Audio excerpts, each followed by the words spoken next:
hay una habilidad en particular que es la que vamos a estar desarrollando, que tiene que ver con poder procesar el lenguaje natural. Entonces, estas láminas que ustedes van a ver nos van a permitir movernos hacia allá. Acuérdense que yo siempre les dejo códigos con ejemplos.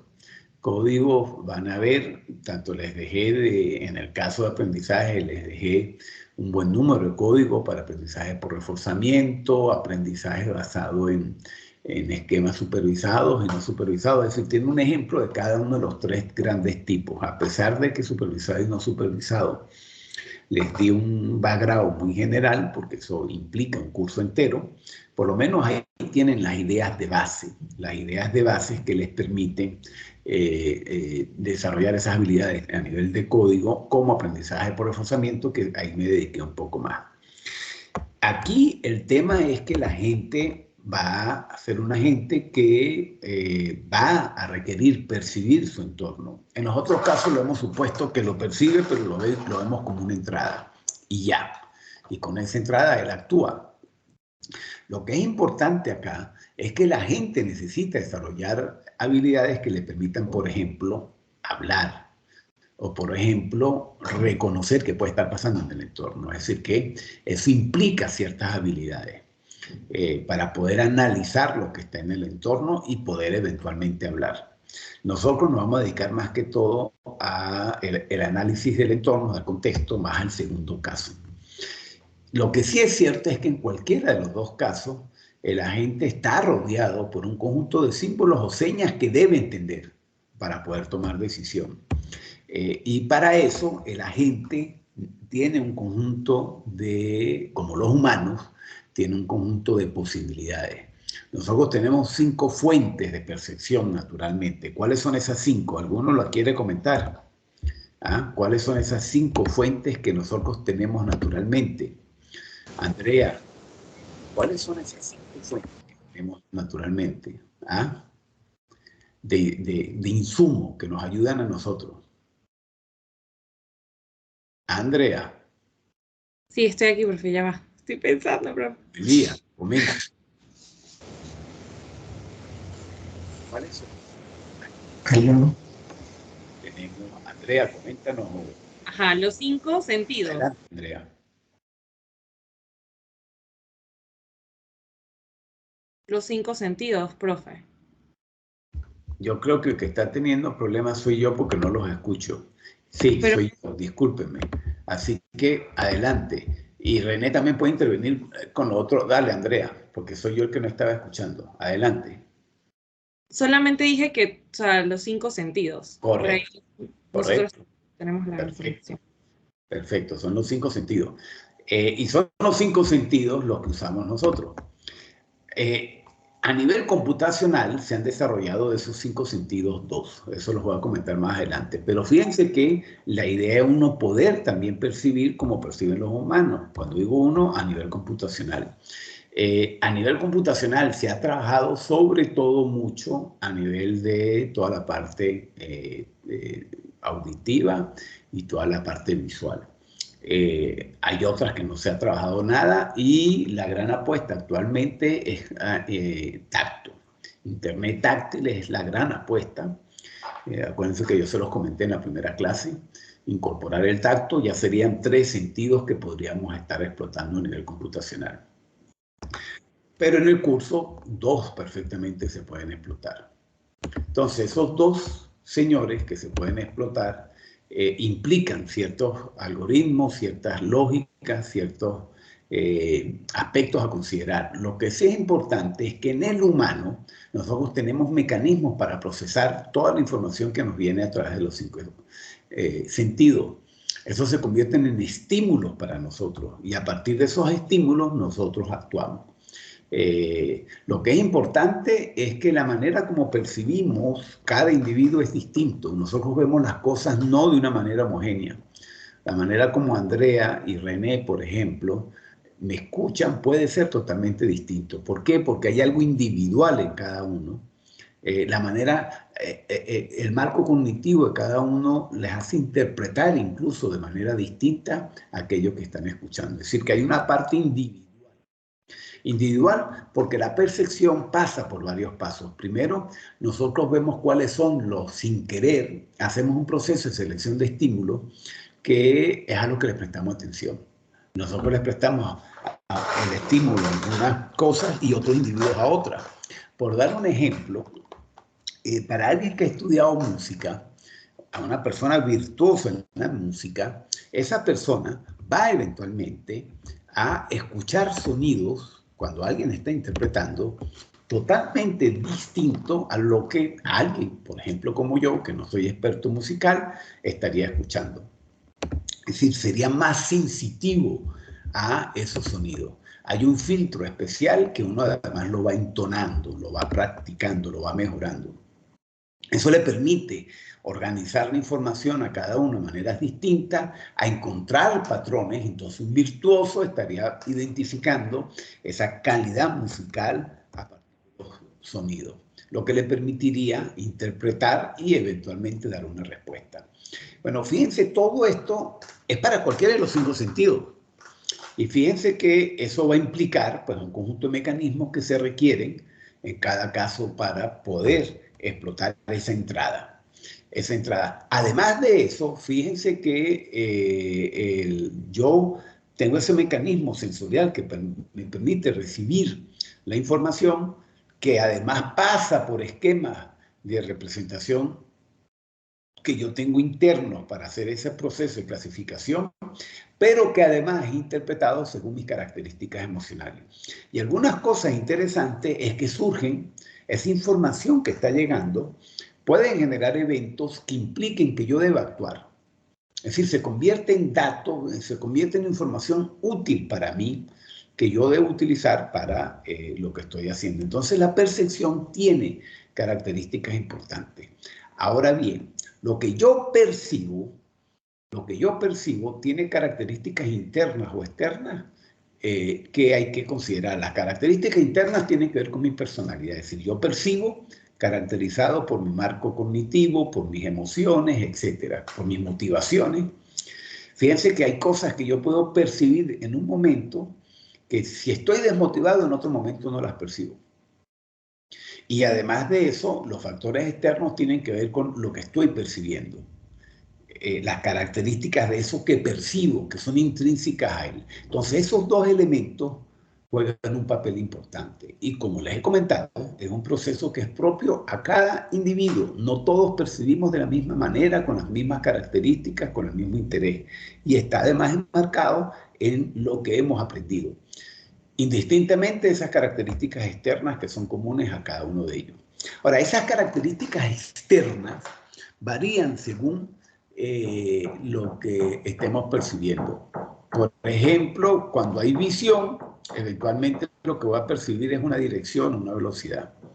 O cuando hay textura, lo que percibo es la rigurosidad. O cuando es auditiva, la intensidad del sonido o con qué frecuencia aparece. Es decir, que eso que es intrínseco a esto que percibo varía según el contexto. La percepción visual, aquí vamos a tener algo de ruido hoy, lastimosamente. La percepción visual, en particular, vamos a ver aquí dos, la visual y la auditiva. Esas son las dos que vamos a ver hoy. En el caso de la visual, está muy vinculado al ojo, a lo que capta el ojo, a las características alrededor del ojo, pero van a ver que hay unos aspectos importantes que considerar. Por ejemplo, las imágenes que captamos tienen características vinculadas a la luminosidad, al ambiente donde se da, a las propias propiedades del objeto, a las propias propiedades del objeto a nivel de la resolución, de la calidad y por supuesto todo aquello también que está vinculado a todos los aspectos sensoriales del objeto. Entonces, estas son propiedades que, fíjense, son propias a los factores externos, que son cuando yo caracterizo la visión, cualquiera de ellas va a aparecer. Entonces, de alguna manera, yo tengo que hacer algún conjunto de operaciones sobre estas características. Estas son propiedades o características que yo trabajo. Y a grosso modo, lo que yo voy a percibir me debe permitir hacer ciertas tareas. Por ejemplo, yo debo primero que nada preparar a la imagen. A eso es que estoy llamando procesamiento de la imagen. Prepararla para poderla entender. Después que la tengo lista para poder procesar, empiezo a describirla, empiezo a segmentarla, a reconocer objetos. Es decir, que si ustedes se dan cuenta acá, empiezan a ver un conjunto de aspectos que hablan sobre la imagen que estoy teniendo adentro. Entonces, el primer paso crucial es preparar la imagen y después ya hay tareas muy específicas. Por supuesto, va a cambiar de la imagen. Nosotros, el computador puede trabajar con imágenes 2D o 3D. Con 2D es, por ejemplo, la intensidad del color en el eje XY, mientras que con imagen 3D incluso puedo incorporarle profundidad, jugar con modelos tipo RGB, que ya son modelos que me introducen diferentes colores, con la combinación del rojo, del verde y del azul, puedo hallar combinaciones de diferentes colores.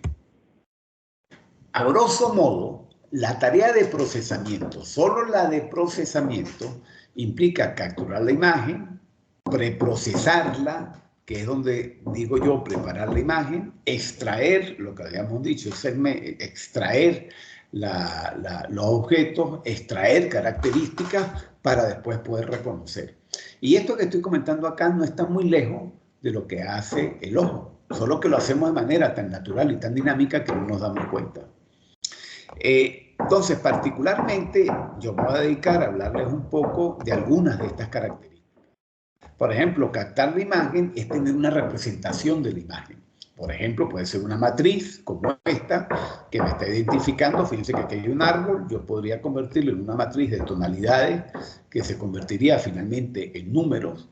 Y la función, el valor que está acá, X y Y, podría hablar de, por ejemplo, la intensidad del gris, o podría hablar, aquí donde yo les digo que pueden entrar códigos como el RGB para hablar de la luz, del color, etcétera. Es decir, que yo después en esta matriz puedo incorporar la información que me hable de la imagen que estoy describiendo. Ahora, para preparar la imagen, yo podría rotarla, recortarla, puedo suavizar la imagen, realzar, puedo normalizar la información. Es decir, todo esto que ustedes ven acá son tareas para mejorar la calidad de la imagen, que después me va a permitir segmentarla y reconocer qué es lo que puede estar en la imagen. Ahora, grosso modo, lo que es relevante acá es que estas operaciones que ustedes ven acá son operaciones que por detrás tiene algoritmos. Todo esto se hace a través de algoritmos específicos. Yo les voy a dar ejemplos de algunos de ellos para algunas de estas tareas. Por ejemplo, para suavizar una imagen, para darle mayor nitidez. La suavización de una imagen es, por ejemplo, eliminar ruidos como este que está acá. Aquí hay un ruido y lo suavizo la imagen. Para eso hay modelos matemáticos, hay técnicas, hay estadísticas que yo puedo usar para tratar de suavizar una imagen, como esto que estamos viendo acá. Y realzar la imagen es lo contrario. Yo tengo una imagen como la que ustedes ven acá y el realzado lo que busca es pues hacerme que los objetos se diferencien entre ellos mucho más.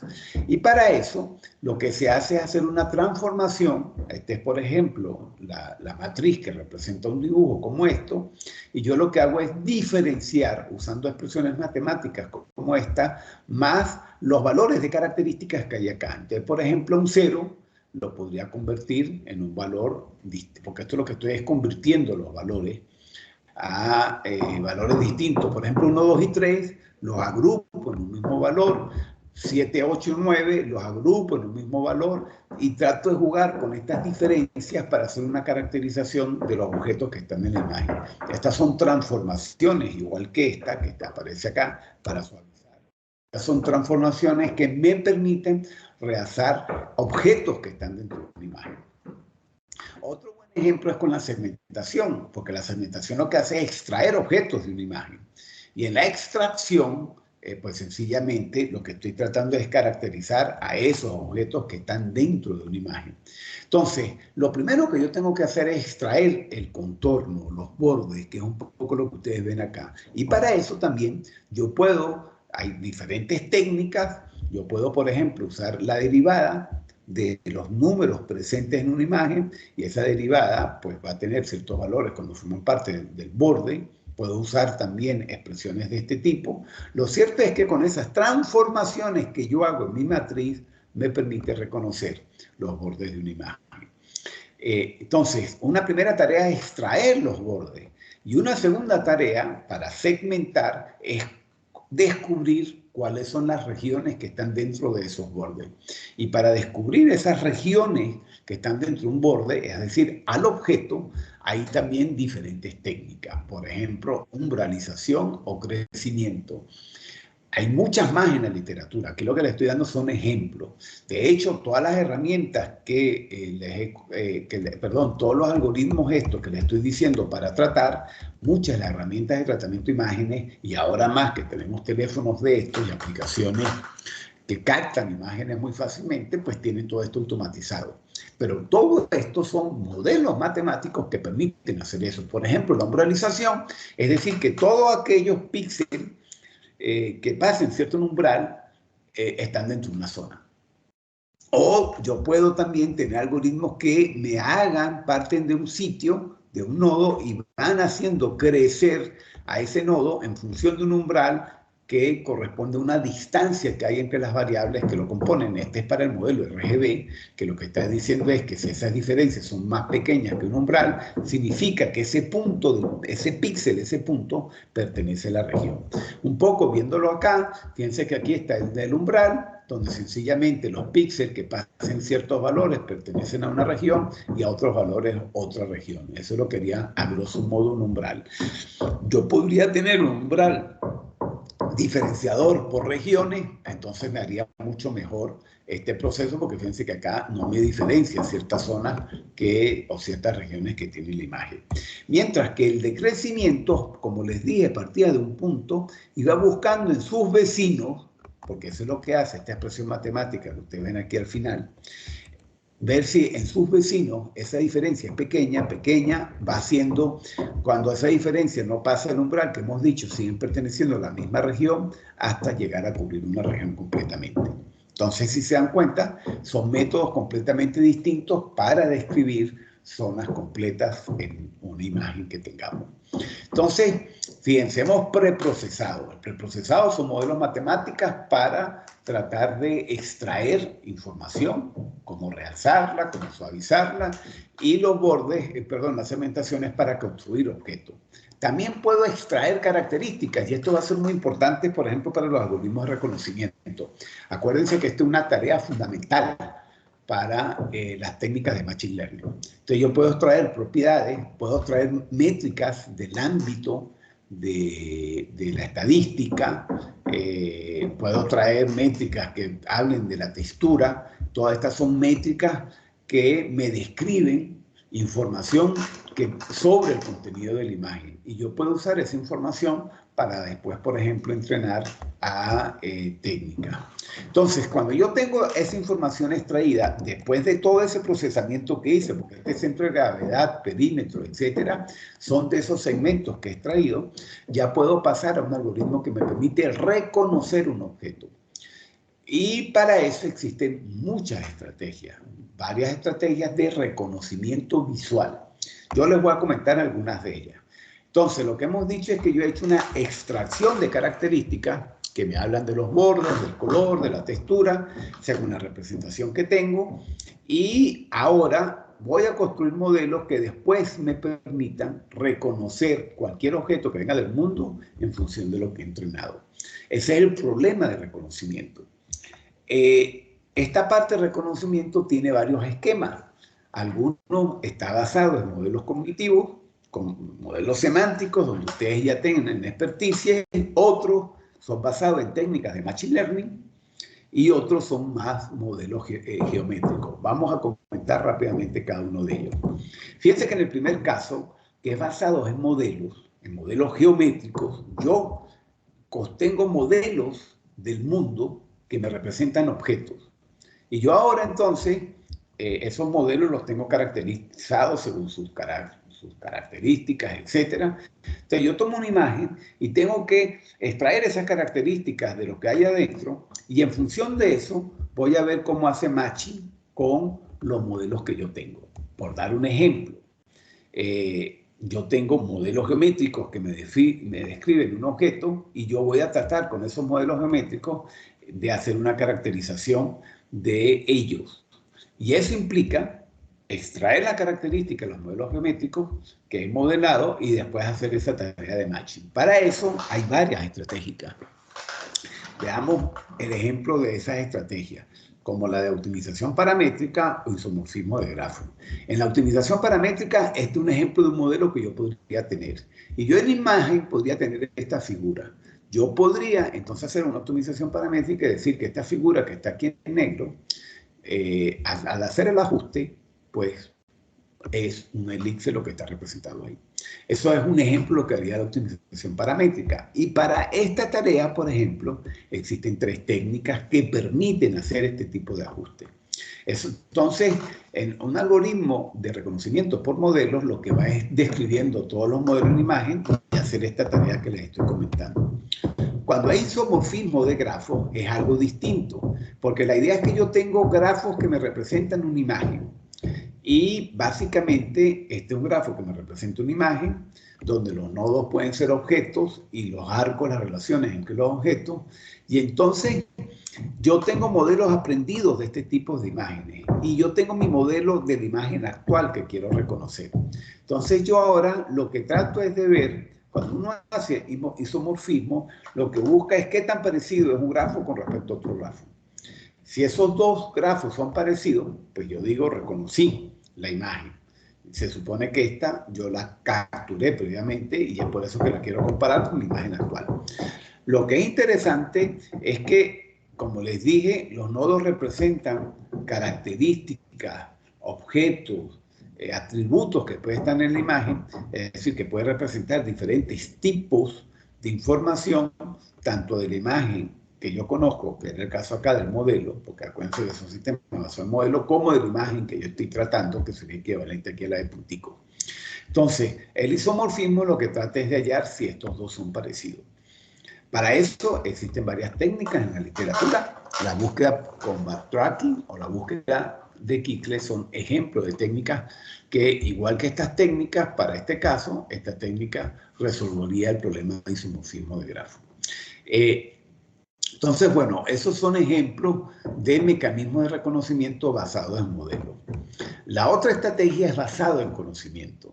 Y basada en conocimiento implica que yo tengo que tener representado ese conocimiento en un lenguaje, y normalmente un lenguaje lógico como el que ustedes conocen, y ahora lo que necesito es un motor de inferencia como Protege o cualquiera, Prolog, etcétera, para ver si con la imagen que estoy capturando, al extraer las características, logro reconocer alguno de los objetos que está en mi base de conocimiento. Entonces, es interesante porque es el mecanismo de inferencia que me va a garantizar la relación entre lo que tengo acá, que aprendí en mi base de conocimiento, y lo que la imagen me está reconociendo.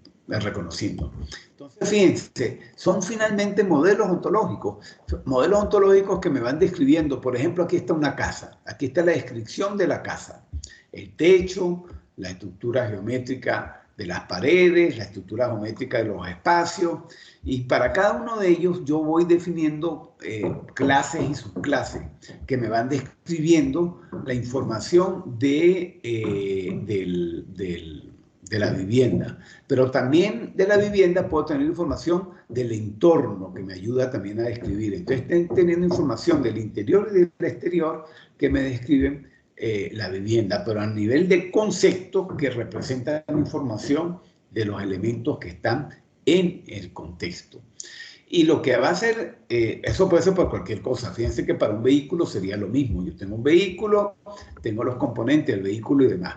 El punto que es interesante acá es que esta es mi base de conocimiento, es lo que yo tendría, y yo ahora voy a instanciar mi imagen con algunos conceptos, algunas clases que aparezcan en la imagen de algunos de los objetos, y por mecanismo de inferencia voy a ver si ella es capaz. Por ejemplo, si veo que lo que tengo de la imagen es una parte trasera de un carro, si él es capaz de inferir que ese componente es un carro.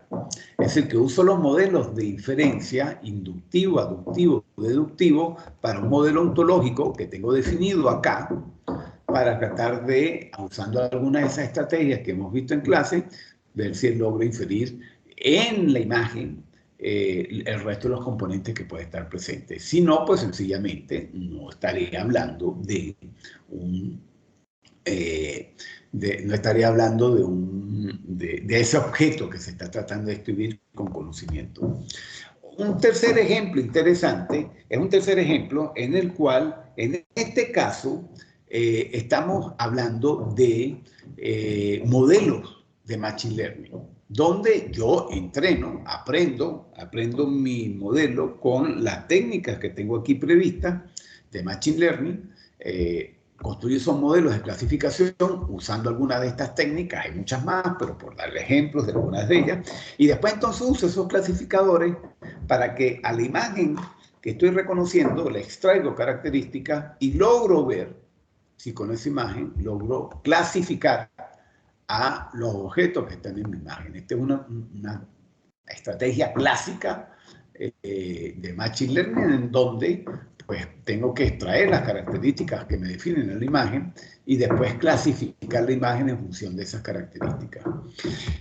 Bueno, esto es lo que son ejemplos de reconocimiento. Fíjense que hay dos modelos que son modelos basados en técnicas del mundo de inteligencia artificial. El primer modelo que les hablé, este es más un modelo geométrico que no necesariamente viene del área de inteligencia artificial. Bueno, entonces la imagen, con los mecanismos de reconocimiento estaríamos redondeándolo. El otro aspecto también que es muy importante es el reconocimiento de la voz, pero van a ver que de la voz voy a llegar al reconocimiento de lenguaje natural. El reconocimiento de la voz, particularmente, lo que hace es tratar de traducir lo sonoro a una representación que yo pueda entender. Y una representación que resuelva los problemas de incertidumbre, de ambigüedad, que pueda hablar en el sonido. Aquí lo que es interesante es que hay un proceso, igual que antes, donde hay que interpretar ese sonido. Hay que interpretarlo, hay un montón de sonidos que yo lo voy a tratar de convertir, por ejemplo, en palabras, y a partir de eso tratar de entender lo que se me puede estar diciendo en un momento dado. Aquí el elemento fundamental es que el insumo de base es una señal acústica. Es una señal acústica y esa señal acústica yo la tengo que convertir en palabras que después yo tengo que entender cuál es el significado. Entonces fíjense que hay varios pasos. Una señal acústica, yo la tengo que convertir en palabras y después tengo que interpretar esas palabras. Y esas palabras, acuérdense que pasan por ese estado emocional. Entonces, a grosso modo, hay dos momentos importantes. Uno, el emisor, que es el que genera la señal acústica, la sintetiza para que pueda ser oída por el otro lado, y el otro, que es el receptor, que percibe y tiene que manejar la incertidumbre, toda la parte de ambigüedad que pueda haber en la información que se está incorporando. Esos serían los dos momentos, por ejemplo, en el caso de comunicación. Entonces, un agente comunicante, pues sencillamente toma la palabra, semánticamente interpreta, ya vamos a ver qué significa esto semánticamente, y en función de eso actúa. Entonces, aquí lo que es importante es que él debe interpretar esto que se está diciendo. Bueno, esta parte sonora, fíjense que aquí está la señal acústica, yo la analizo, esta parte de analizo me permite reconocer lo que se está diciendo y después de aquí en adelante ya tiene que ver mi respuesta. Yo razono usando mi base de conocimientos para generar mi respuesta. Algo que es importante es que, fíjense, esta parte de análisis es una parte de análisis que es común para el lenguaje, esta parte de análisis que está acá, es común para el lenguaje natural escrito como el lenguaje auditivo. Ya eso, de hecho, la clase que viene yo me voy a dedicar más a la parte textual, pero van a ver que este proceso es el mismo. Lo que está cambiando es en la entrada, Por ejemplo, en la parte análoga, lo que tengo son señales acústicas. Y esas señales acústicas que vienen en frecuencia, las tengo que convertir en señal digital. Y con esa señal digital es que extraigo características que me permitan definir después cualquier tarea que yo quiera realizar. Por dar un ejemplo, en ese proceso de conversión, en esas señales acústicas, yo puedo establecer una relación entre una señal acústica y una palabra. Cuando la señal acústica tiene estos sonidos, significa estas palabras. Y así yo puedo empezar a construir un modelo. Por ejemplo, ¿cuál es la probabilidad de que a partir de una señal acústica dada, esa sea tal palabra? Que es un poco lo que está expresado acá. Pero esas señales acústicas, para convertirlas en palabras, pues es un conjunto de pasos. Entonces, a grosso modo, fíjense que yo tengo la señal acústica, están toda la parte del sonido que yo estudio, para con el sonido empezar a interpretar y definir posibles palabras que llegan acá. Esas palabras tienen características que me van a definir cómo yo las puedo usar, que es lo que está detrás de la sintaxis, para después entonces incorporarlas en contenidos más amplios que después tengo que, según el contexto, interpretar. Entonces, aquí está toda la parte de procesamiento del lenguaje natural, aquí está toda la parte de reconocimiento del sonido. Yo voy a tratar de moverme en todos estos espacios de manera corrida. En la primera parte voy a hablar de esto, pero sobre todo esta parte la vamos a introducir hoy y la semana que viene le vamos a dedicar bastante tiempo a esta parte de procesamiento del lenguaje natural. La lámina que ustedes tienen ya empieza a hablar de eso. Ahora, el procesamiento del lenguaje natural, acuérdense, es un área del mundo de la inteligencia artificial vinculado a los lenguajes humanos. Y particularmente el procesamiento del lenguaje natural tiene 4 grandes tareas. Uno, todo el análisis morfoléxico, que lo que hace es estudiar y descubrir las palabras que pueden haber en un contenido. Después viene el análisis sintáctico, que lo que me habla es de ver cómo yo puedo combinar esas palabras. Después viene un análisis semántico y es lo que me está indicando es que después que yo he combinado las palabras, cuál es el sentido que tienen esas palabras juntos, y finalmente el análisis pragmático, que lo que me hace es interpretar ese contenido semántico en el contexto donde yo estoy. Porque según el contexto puede cambiar mucho ese contenido semántico. Lo otro también importante a nivel de la inteligencia artificial es que yo puedo hacer un análisis para generar palabras o para interpretar palabras. Cuando construyo palabras, cuando genero, pues el camino es distinto. Yo tengo que definir qué es lo que quiero decir, seleccionar las palabras del texto que voy a decir, con eso después digo cómo las voy a combinar, emito los sonidos con el análisis morfológico para después entonces dar como salida las palabras con el orden que he definido. Mientras que cuando hay análisis es al revés, porque lo que tengo es que descomponer mi palabra, ahí donde entra la parte de análisis léxico, con los componentes, para después ver cómo las combino, cómo les doy sentido, para después contextualizar. Entonces, fíjense que uso analizadores, pero de manera distinta cuando estoy generando a cuando estoy interpretando. Ahora, el lexicón, ¿qué es? El lexicón no es más que palabras. Y ahí entran los diferentes tipos de palabras, nombres, pronombres, artículos, sentencias.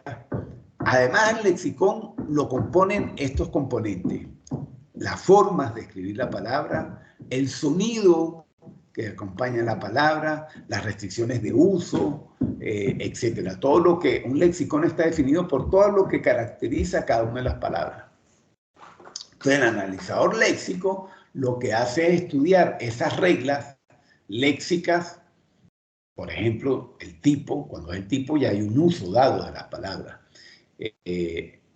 Entonces, el léxico nos va a decir si es femenino, si es tercera persona, singular, tal. La raíz de la palabra, todos esos elementos aparecen en el lexicón. Entonces, el lexicón es como un metadato que me está conteniendo información de base de cada una de las palabras que pueden haber en un idioma.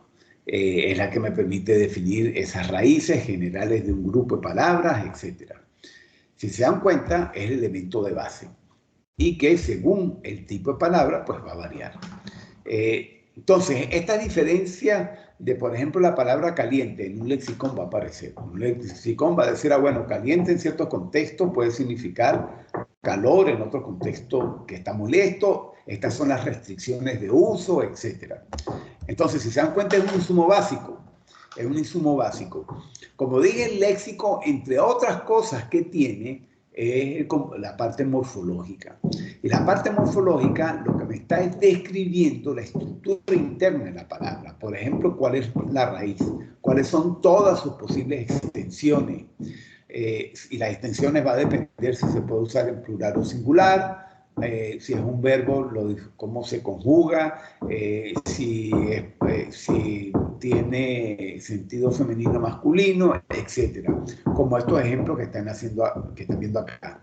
Entonces, en el léxico, todas estas estructuras morfológicas aparecen para uno poder después evaluar o generar, porque acuérdense que evaluar es cuando estoy analizando y generar cuando estoy construyendo palabras, las palabras en un momento dado.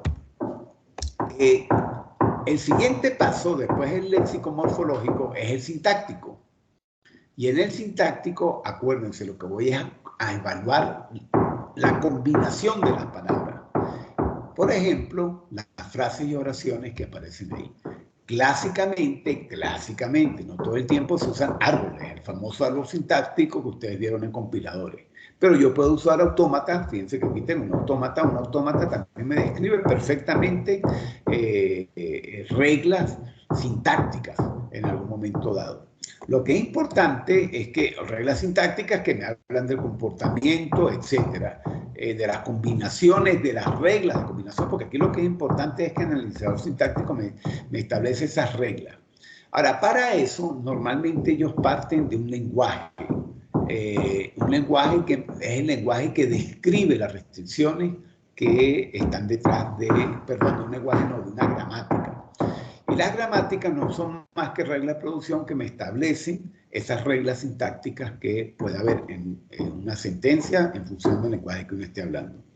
Entonces, yo tengo que usar el lenguaje como base para analizar mi frase.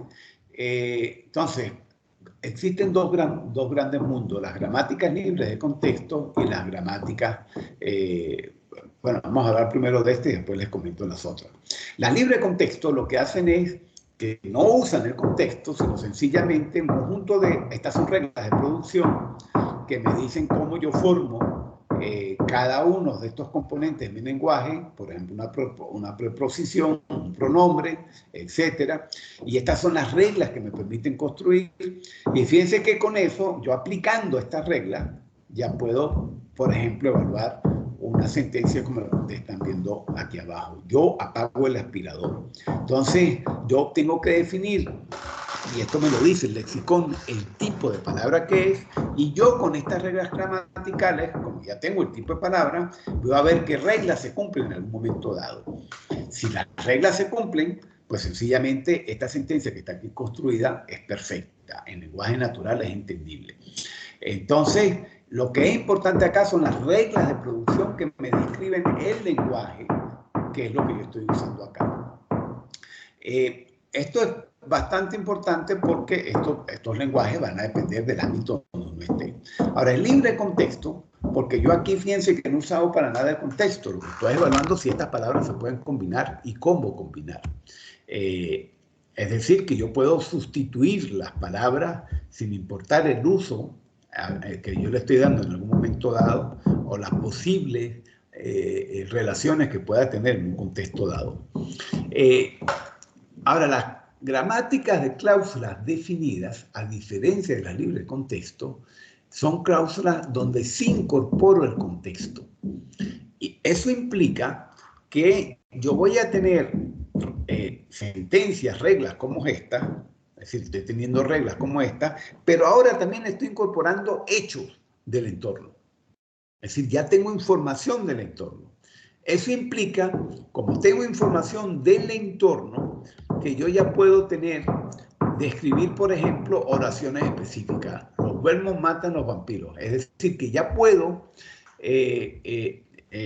como parte del contexto, sentencias prehechas, porque están escritas en un lenguaje que yo puedo incorporar información del contexto para hacer una interpretación mucho más rápida. Esa información puede ser en forma de hecho, pueden ser reglas genéricas que ya las puedo instanciar rápidamente a partir de los hechos, entre otra información. Entonces, las gramáticas de cláusulas definidas son bastante interesantes porque al incorporar información del contexto me permite rápidamente saber cómo yo voy a usar las palabras. Por ejemplo, fíjense que aquí en fecha, inmediatamente, como parte del contexto, le estoy agregando las restricciones propias, por ejemplo, en este caso del uso del día. Entonces son mucho más ricas, no son tan genéricas como las gramáticas libre de contexto, y en el ámbito de procesamiento del lenguaje natural, para la parte pragmática, es de gran ayuda tener esta información. Para la parte pragmática y semántica, que son los dos tipos de análisis que nos faltan. Acuérdense que en compiladores normalmente los analizadores sintácticos es la base, pero la parte semántica y pragmática es propio del mundo del lenguaje natural. Y particularmente, por eso es que las gramáticas de cláusulas definidas son de natural uso en el mundo del procesamiento del lenguaje natural. Distinto en el caso de los lenguajes de programación. Entonces, a grosso modo, lo que uno hace, un algoritmo de análisis sintáctico, es que va tomando sentencias y las va descomponiendo, descomponiendo hasta ver si me logra construir la sentencia que yo estoy tratando de hallar.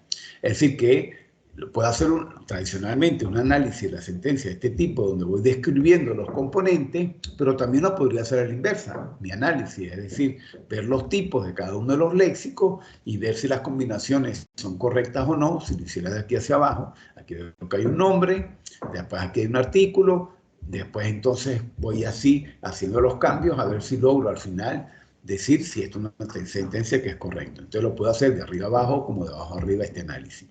Es decir, este sería un ejemplo. Fíjense que aquí yo tengo un ejemplo de cómo voy descomponiendo. Aquí tengo a Juan, el muchacho, un pequeño muchacho. Entonces, todos estos elementos los voy considerando y voy construyendo árboles binarios que me van representando cuando es un nombre, un determinante con un nombre, y voy viendo si las reglas sintácticas que están en mi lenguaje son reconocidas para construir estos árboles sintácticos. Eso es a grosso modo lo que estaría sucediendo en este. Entonces, finalmente yo tengo árboles de este tipo que me están indicando, cuando los logro construir, que las reglas están siendo bien ejecutadas por el modelo. El análisis semántico, que es propio del mundo del procesamiento del lenguaje natural, lo que hace ahora es darle sentido al contenido de las palabras individuales. Es decir, que ahora ya no es suficiente que esté bien construida, por ejemplo, el portero abre la puerta, sino que además me va a interesar ver si tiene sentido eso, si tiene algún significado esa sentencia que acabo de construir. Es que tiene sentido en este contexto que estoy, que el portero abra la puerta. Entonces, para esto, el analizador semántico va a usar la estructura que le da el analizador sintáctico, es decir, el árbol, y entonces empieza a ver cada uno de los objetos que están en los nodos hoja, qué sentido tienen para el dominio. ¿Ok? Si hay alguna, si esas palabras que aparecen ahí tienen un sentido. Por ejemplo, las ideas verdes incoloras, fíjense que aquí hay algo que es anormal. Verde incolor son dos palabras que una choca con la otra. Entonces, el analizador semántico detecta cosas como esa. Cuando dos palabras no se pueden combinar, aparecen juntas, eso el analizador semántico lo considera. Por eso yo les decía que esas reglas semánticas también aparecen en el lexicón, y aquí es que las utilizo. Esas reglas semánticas que aparecen en el lexicón, o esas restricciones que aparecen también en como en la gramática de cláusulas definidas, es en este momento que las estoy utilizando para ver si el uso que se le está haciendo es correcto en un momento dado. Entonces, yo ahí es donde le doy sentido a sentencias como esta. Yo veo los Andes volando a Mérida, entonces ahí yo puedo interpretar muchas cosas, ya sea que veo a los Andes cuando en un vuelo estoy volando a Mérida, o que yo estoy viendo que los Andes están volando a Mérida. Fíjense que eso a nivel poético podría tener sentido, pero lo que es importante es que es ahí donde yo especifico el sentido de la sentencia en un momento dado. Fíjense que aquí, por ejemplo, libro tiene dos usos distintos. Entonces, el analizador semántico es el que me está determinando exactamente el sentido en el que se está usando una sentencia. Si en este caso el libro como un objeto o como un contenedor de información. Finalmente, el análisis pragmático contextual, que es propio también del lenguaje natural, lo que hace ahora es interpretar esa sentencia que acabamos de ver. Allá yo lo que hice fue para cada palabra darle su sentido semántico. Aquí ahora tomo mi sentencia y trato de dar una interpretación contextual. Por ejemplo, cuando digo la muñeca A está sobre la muñeca B y ella sobre la mesa, entonces ahí lo que estoy diciendo es que tengo dos muñecas encima de la otra y están sobre la mesa.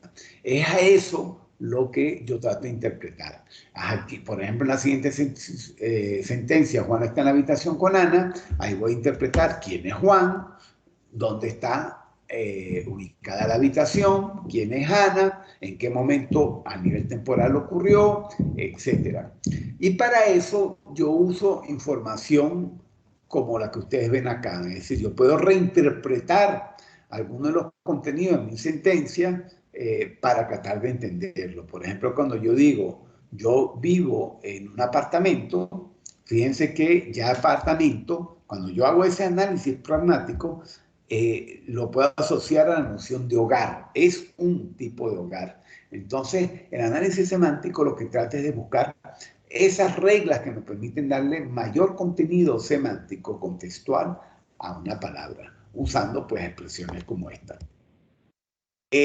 Entonces, normalmente, durante este procesamiento pragmático contextual, yo primero que nada trato de ver mi sentencia que estoy analizando, en el discurso que estoy dando, cómo aparece, cuál es el sentido, cuál es el significado de cada uno de esos contenidos. Y a partir de eso hago una reinterpretación. Hago una reinterpretación que después yo pueda utilizar para actuar. Y eso me permite pues actuar en diferentes contextos. Entonces el procesamiento pragmático es el que finalmente me permite hacer eso. Después, en general, entonces, yo podría hablar de una ontología que me hable del lenguaje que estoy utilizando en un momento dado. Tengo ontologías que me interpretan, que me describen todo el procesamiento del lenguaje natural, es decir, para hacer análisis léxico, sintáctico, semántico y pragmático.